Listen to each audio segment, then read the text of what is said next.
بسم اللہ الرحمن الرحیم قال رسول اللہ صلی اللہ علیہ وآلہ وسلم من اصبح لا یہتم بامور المسلمین فلیس منہم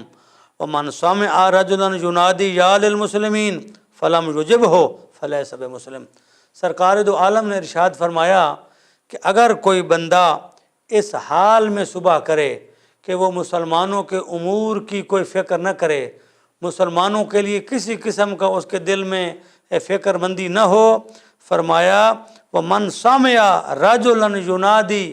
اور فرمایا کہ اگر کوئی ایک ایسے مسلمان کی بات کو سنے جو کہے اے مسلمانوں میری مدد کرو، اور مسلمان اس کی مدد نہیں کرتے، فَلَمْ يُجِبْهُ، اس کو جواب نہیں دیتے، اس کی مدد نہیں کرتے، فرمایا لَيْسَ مِنْهُمْ، ایسا انسان میرا امتی نہیں ہو سکتا۔ کیا کہنا سرکار دو عالم نے کتنی تاکید فرمائی ہے ایک مسلم بھائی کی حاجت روائی کے لیے، اگر کوئی یہ اہتمام نہیں کرتا، سرکار فرماتے وہ مسلمان نہیں ہے۔ یا اللہ ہمیں صحیح مسلمانوں میں شامل فرما۔